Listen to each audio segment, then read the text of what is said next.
बिहार में एक बार फिर रोजगार पर क्रेडिट लेने की होड़ शुरू हो गई है। बिहार लोक सेवा आयोग ने शिक्षक भर्ती परीक्षा का रिजल्ट जारी किया है, जिसमें 38,000 से ज्यादा अभ्यर्थी सफल हुए हैं। आरजेडी और कांग्रेस के नेता रोजगार को इंडिया गठबंधन का एजेंडा बताकर इसका श्रेय लेने की कोशिश कर रहे हैं।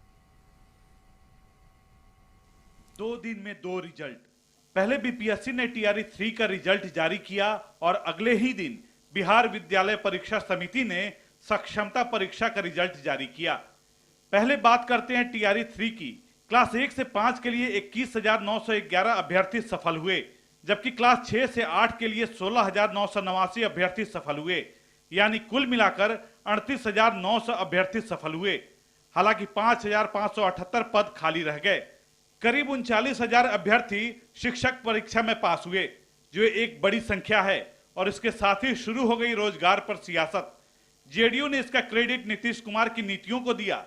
पार्टी प्रवक्ता ने तेजस्वी यादव पर तंज कसते हुए कहा कि उन्हें अपने 17 महीने वाला रिकॉर्ड अब बंद कर देना चाहिए। कि करिश्माई मुख्यमंत्री नीतीश कुमार जी के नेतृत्व में ये जो शानदार सफर है 19 वर्षों का, हम 2025 तक 12 लाख नौकरियां देने जा रहे हैं और 7.5 लाख से ज्यादा नौकरियां दी जा चुकी हैं। अगर आप देखें तो रोजगार के मामले में 24 लाख से ज्यादा रोजगार दिए जा चुके हैं और ये 34 लाख रोजगार देने का लक्ष्य है। दरअसल तेजस्वी यादव जब डिप्टी सीएम थे, तब 2 बार बिहार में शिक्षकों की बड़ी बहाली हुई थी। 2 नवंबर 2023 को गांधी मैदान में नियुक्ति पत्र बांटा गया था। इसके बाद जल्द ही दूसरी परीक्षा हुई और उसका रिजल्ट आने के बाद भी नियुक्ति पत्र बांटा गया था। बड़ी बहाली पर तेजस्वी क्रेडिट ले रहे थे। बाद में नीतीश कुमार महागठबंधन से अलग हुए तो तेजस्वी ने लोकसभा चुनाव में भी रोजगार को बड़ा मुद्दा बनाया। अब तीसरी शिक्षक भर्ती परीक्षा का रिजल्ट आ चुका है, तो फिर इंडिया गठबंधन के नेता इसे अपनी देन बता रहे हैं। ताना बाना महागठबंधन की सरकार में बनी थी और उसका रूपरेखा तैयार किया गया था। और एनडीए अगर कह रही है तो ये सब सफेद झूठ है। ये महागठबंधन और तेजस्वी यादव के नेतृत्व में ये सब काम शुरुआत हुआ था और खाका उन्हीं का खींचा हुआ है। अल्प अवधि की महागठबंधन की सरकार की देन है जो सरकारी नौकरियों में भर्ती हो रहा है। शिक्षकों की भर्ती सिर्फ और सिर्फ महागठबंधन सरकार की देन है। अगर हमारी सरकार अब तक होती तो जो 39,000 शिक्षकों का रिजल्ट आया है वो कब का पूरा हो गया रहता।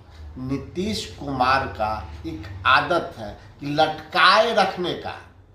अपने तो 20 साल में 9 बार मुख्यमंत्री बन गए, लेकिन बेरोजगारों को एक बार भी रोजगार नहीं मिला। इस बयानबाजी के बीच बिहार विद्यालय परीक्षा समिति ने सक्षमता परीक्षा का रिजल्ट जारी किया, जिससे नियोजित शिक्षकों को राज्यकर्मी का दर्जा मिलने का रास्ता साफ हो गया है। परीक्षा में क्लास 1 से 5 तक का बांग्ला, हिंदी, उर्दू विषय का रिजल्ट 81.42% रहा। वहीं क्लास 6 से 8 के 7 विषयों में 84.41% अभ्यर्थी पास हुए। क्लास 9-10 के 12 विषयों का रिजल्ट 84.2%, जबकि 11-12 के 22 विषयों का रिजल्ट 71.4% रहा। इसके साथ ही सक्षमता परीक्षा 3 का भी ऐलान कर दिया गया, जिसके लिए 26 नवंबर से 8 दिसंबर तक फॉर्म भरा जाएगा। वहीं परीक्षा का आयोजन 26 से 31 दिसंबर के बीच होगा, जबकि रिजल्ट अगले साल 5 फरवरी को होगा। रिजल्ट का उत्तीर्णता प्रतिशत लगभग 80% से ऊपर विभिन्न विषयों में है और कई विषयों में उसमें कमी या वृद्धि भी है।